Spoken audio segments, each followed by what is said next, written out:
is Melanie Naranjo. I head up the people team here at Athena. We are a compliance platform, and we are very, very excited to kick off our first ever episode of How We Tackle People Stuff with Madison Mobley. Madison, I would love to kick it over to you just to learn a little bit more about you and your company, your role, so that the audience can just learn a little more about you. Yeah, that sounds great. And thank you so much, Melanie, for having me. I appreciate the opportunity for sure. So to start, Fairmarkit is for organizations that want to improve the efficiency of their procurement processes and gain greater visibility into their supply chain. But most simply put, I just say we help organizations determine the best suppliers to buy from when they want to buy stuff. Speaking of how we tackle people stuff. And for some, that could mean looking for the most diverse suppliers at that particular point in time. For some, that could mean looking for suppliers with a focus on sustainability. But it could also mean the low-hanging fruit, right? Lowest price, fastest lead time, the list goes on. We leverage artificial intelligence and machine learning to do that. Which means it's a very fun time to be at Fairmarkit with all of the chat GPT chatter and things of that nature out in the digital universe. As far as my role present day, I head up performance strategy and alignment, which means I own, what is ownership anyway, but I own everything from fostering employee experiences that increase productivity and retention across all departments. And then assessing how the ways we grow and develop people and the frameworks we put in place directly align to our executive objectives, which for us could mean our OKRs or our 5-year plan, while ensuring synergies company-wide as we scale. And then of course, bringing forth the execution of that plan. Last thing I'll say, talent acquisition and belonging, inclusion, and culture are also part of my current scope of responsibility, which I love. And for me, I think performance strategy is very much also about end-to-end talent actualization, I'd call it, and maximizing current employee potential. So that's kind of me today. It might be different tomorrow. I don't know. I think that's the nature of startup. So we'll see. I love that so much. When I saw the name of your title, I was so fascinated. And I'm even more fascinated the more that I hear about all this, right? When you think of head of performance strategy in alignment, but in particular performance strategy, I think it's so important and cool and critical that it encompasses things like DEI, that it encompasses things like employee experience. I actually, just out of pure curiosity, I feel like people listening in are also going to want to know a little bit more about this. Did you come up with that title? Did your company come up with it? Like, what was the thought process behind it? Because I think it sounds so smart to me. Well, thank you, because the short answer is the performance strategy and alignment iteration, 100% me. Like, I will take full credit in this moment for that, 100% me. But thank you. And now I'm going to put on my humility hat for a second. And it was an evolution, really. I think this is part of the reason why, at least in this season in my life, I really enjoy startup and kind of what it gives us the space to create. I actually joined Fairmarkit as a sales director. I had a quota. I was selling Fairmarkit across the great state of California. Sales is actually my primary background, if we had to call it that. And I love doing it. But I think when, let's call it spring, summer 2020 came around, I'm sure everybody can think back to like what the socio-political climate was at that time. I had done people work prior to then, but it was kind of in my free time as my managers or other departments would call upon me, but not necessarily my full-time job. And I was just seeking what I would consider more fulfilling work at the time.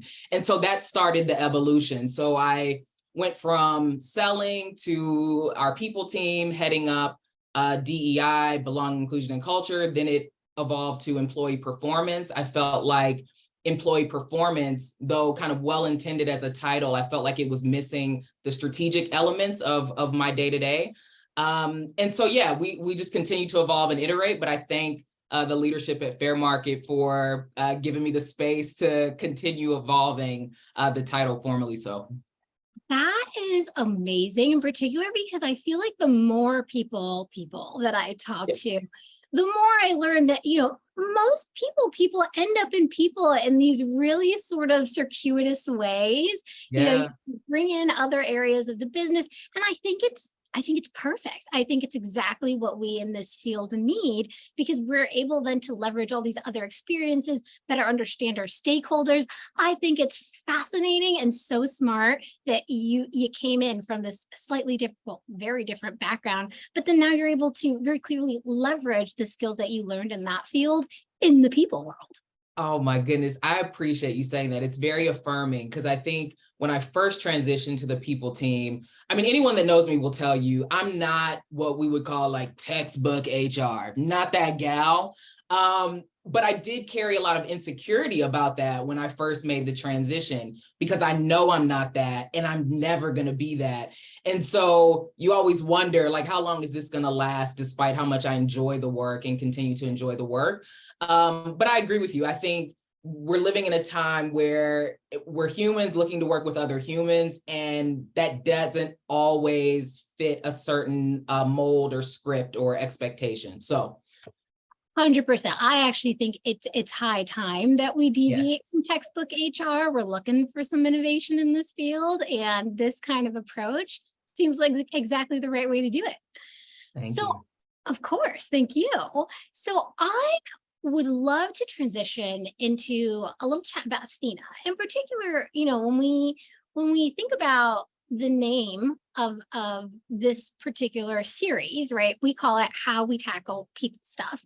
And that's because really, our entire mission as a company is to build more inclusive and ethical workplaces, not just at Athena, but in the world. And so I'm really curious to learn, with that in mind, how did you come to learn about Athena? And what were the problems that you were trying to solve with Athena, a company that really prides itself in helping other companies tackle people stuff? Yes, love that question.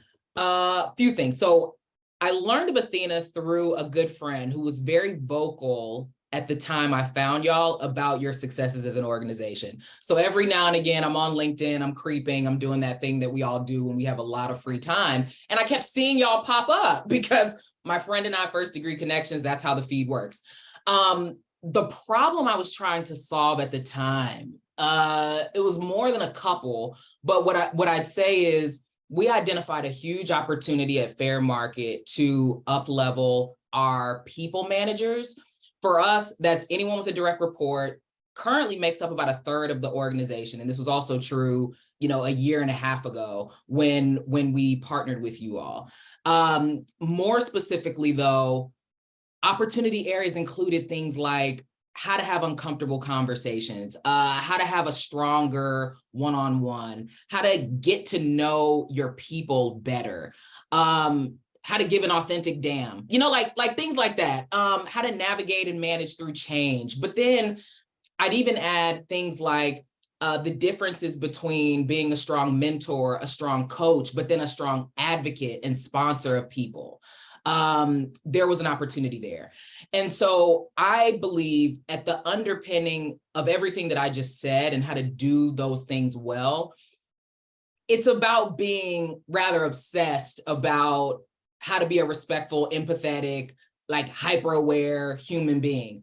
And while we're all flawed, myself probably most of all, I think what we were also looking to solve for is we don't want to keep making the same mistakes when it comes to how we do people interaction, because we're required to do people interaction for work and bills don't pay themselves. So how do we minimize the swirl relative to some of these opportunity areas? That's how I'll put it today for this talk. I love that. And so then, with that in mind, I'm so sorry, there's some noise happening out here, so I'm I trying can't to hear it, so you're good. even better. Yeah. With that in mind, I'm really curious then, why did you ultimately go with Athena? How did Athena then help you tackle those problems? Yeah, I'll start with the low-hanging fruit, which was y'all integrated super nicely with our HRIS. Like we use Rippling And I love a good integration, because what that means for me is I'm not out here in these virtual streets chasing people down to complete trainings. Like, we're grown adults. That was taking me a lot of time.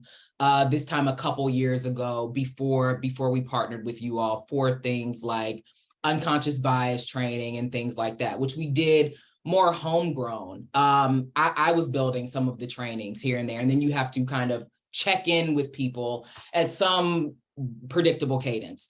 I would also say the benefit too is when someone joins Fairmarkit, we're immediately able to build that into their ongoing or onboarding, I should say, process. So first day impressions, first week impressions, which helps us drive the culture that we'd like to continuously drive.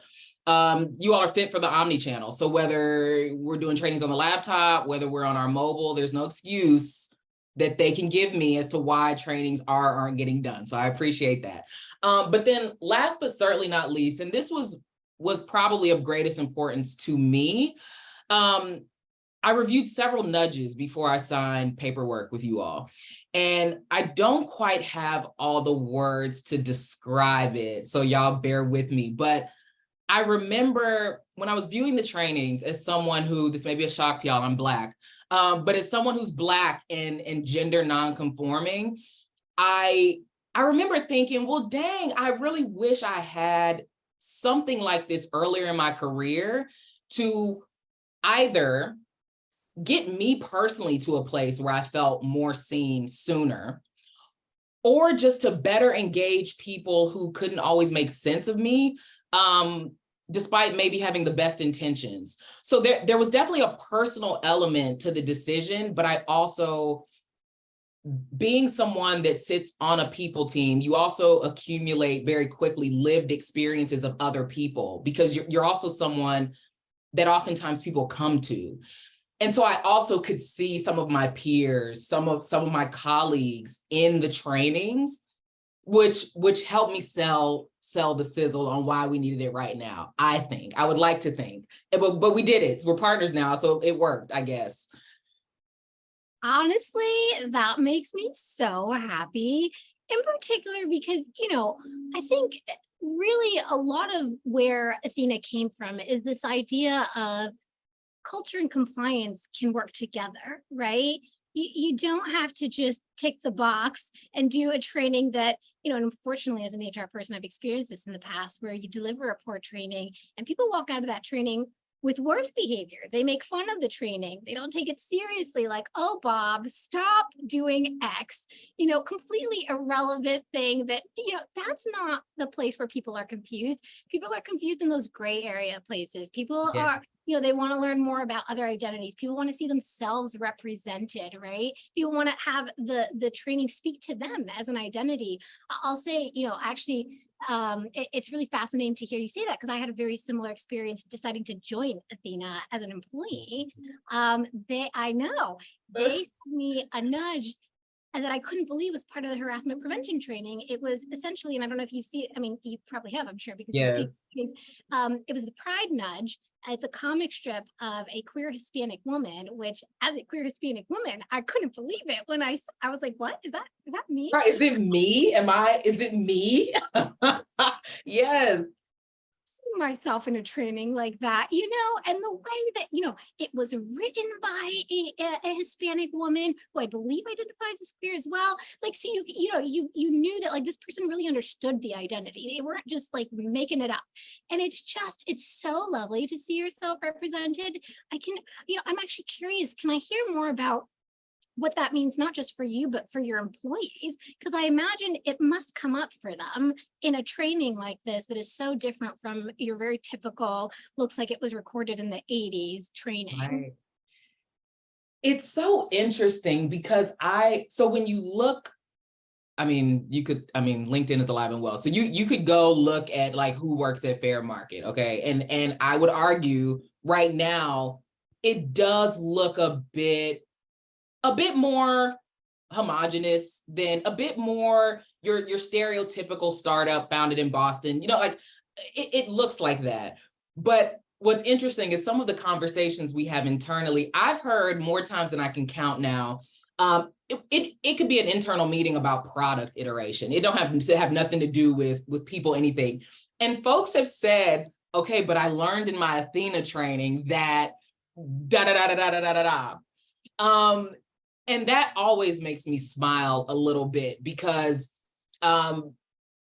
it tells me that the training is not only something that we're doing because, of course, like compliance boxes have to be checked, but that the content is truly resonating with people and they're not only listening to the audio when that's available, because someone also slacked me and asked, was I someone doing some of the voiceover work for Athena? Because someone apparently on there sounds like me or like a first cousin, I don't know. But that was also like an endearing quality to that particular employee, or the relatability of it. It's like we all know someone who has flavors of these lived experiences or identities that are being showcased in the context of a training, in a way that I hadn't seen too much of previously, which is a good, it makes me hopeful because I also believe that some of these topics that we're discussing, I hear a lot of times where it's like, okay, why are we still having to fight for and advocate for? But the reality is we are. And so it's refreshing to see this approach taken with how to continue fighting that fight, so to speak. I love that so much. I think especially as we continue discussions on DEI and how best to integrate into the workplace, I think we're looking at DEI less and less like a silo, less and less like this separate thing. Like you do performance management and then you talk about DEI later, right? Yes. And I really love this idea of weaving it into everything so that people can, to your point, I think if I'm quoting you correctly, give an authentic damn, Yeah. right? Really understand. And I kind of think of it as like a sneak attack of DEI, right? You weren't expecting it, but we gotcha. We gotcha. It is. And that's why this was something that I began evaluating in parallel to us saying at Fairmarkit, okay, we actually do need to get better with doing one-on-ones. You don't necessarily equate like a strong one-on-one with some sort of like hyper consciousness about people and identity and all these things, but they do intersect and they do matter. How you navigate change and how biases creep up sometimes when you feel threatened or paranoid about a thing. It all intersects. And so I agree with you with the sneak attack for sure. Love it. So I think, I would be remiss if I didn't talk a little bit about the admin side of things, right? Yeah. We wanted to have a good impact. It sounds like this is an actually effective training that actually impacts change at your company and educates. Amazing. And also, it needs to be manageable for you as the admin, long-term and sustainable. You talked a little bit about integrations. I'm curious to know, how did it actually go for you when you rolled out beyond the impact that it had on your employees? For you, what was the admin lift? How easy was it to remind people? Did you hit your completion goals? How many people took the training? Yeah, a good one. So here's how good the implementation process was. I have little to no memory of it, which means it didn't stress me out at all. Didn't lose a wink of sleep. I'm staying hydrated. I'm still minding my business. Like not a wink of sleep lost. It was it felt to me like a matter of a few clicks. It was up and it was running and that was it. What I do remember, and I believe this is how it should be, I do remember having really, really great conversations with you all around how many people needed to get trained and when did I want them to be trained by? And then we kind of built our reverse timeline to say, okay, and I set a very aggressive goal. So to answer your question about how many people, at the time it was probably around 140 people. We signed on with you all the harassment prevention course and DEI. We did both of those at the same time. And so I was asking them to work through all of that, I believe within 45 days. Now I got to go back and check, keep me honest, but it was definitely no more than 60 days was the runway. And And I did have a bit of angst about it because depending on the state you're in, so sorry, Californians, but y'all got a hefty bank of trainings to get through on the harassment prevention side compared to someone who lives down here in Texas or whatever on the East Coast. So it was a tall order, in addition to all the other stuff we had going on. I believe it was July when we went through this process the first time, which is also month 3 of our Q1. So I say all that to say, we got it done within the expected timeline, both courses, all the nudges.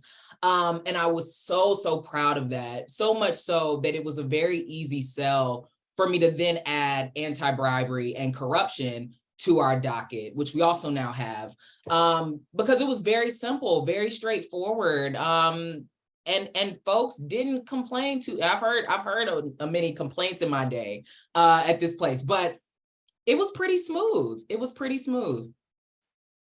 Honestly, so interesting and important to hear that, because I think anyone who's in the HR space knows that there are a couple of really critical things that come up anytime you're thinking about switching vendors or signing on with a new vendor. One is the employee experience perspective, especially from leadership. If you're hearing that it's taking too much time, employees are complaining about it, not only does that look bad for us as a team, right? Because that looks like we picked a bad product, but it also makes it so much harder to get that buy-in the next time around, the next time there's an initiative, the next time there's an initiative, or the next time there's a thing that, a new training that you need to add on. So it's super great to hear when you have a smooth experience, your employees loved it, there's no complaints from the leadership team. It's an easy yes for you to sign on with the next thing. It is. The other thing that I think is so important to think about is, that implementation period. Switching vendors is really scary. Signing on with a new vendor, it's really scary because it can be such a huge time suck, right? I've got to learn a new platform. I've got to educate our employees on how to use this platform. How long is the implementation period? Going to be 12 weeks, 3 weeks? I'm curious to know, it sounds like it was smooth sailing for you. Was it a relatively quick implementation period? Were your employees able to navigate the system pretty quickly? Or were there any hiccups? There were no hiccups whatsoever. And I think what also helped, so I know I already had talked about the HRIS integration, but of course, we're also getting Athena pushed to our emails, and we're also getting Athena pushed to Slack. And so the thing that I struggle with as like a people professional, where I'm from, if I tell you to do something, just do it. Like, it's not a conversation, get it done. I don't want to do the back and forth, not my ministry. But I do understand that sometimes you got to say it a couple times in a couple different ways. Everyone learns and receives information differently, and everyone likes to engage with content differently, blah, blah. So that helped a lot in terms of driving speed towards the communicated timeline. And that helped me a ton to meet the deadlines that I had in some ways self-imposed, because I did choose to do both courses at the same time with the same timeline. But that just spoke to how much more simpler it made the process. I think the different touch points, the integrations, the ability to push content at some desired frequency, so that it never got lost. Love that. Yeah. We are just about at time, so I'm going to ask you one last speed round question, and then we'll wrap it up. My question to you is, what advice do you have for others looking to solve similar problems, whether it be, I need it to be a quick thing, I need it to make sure that it has an actual impact on the culture? What are things that they should be looking for, asking for when talking to vendors, or just considering in general?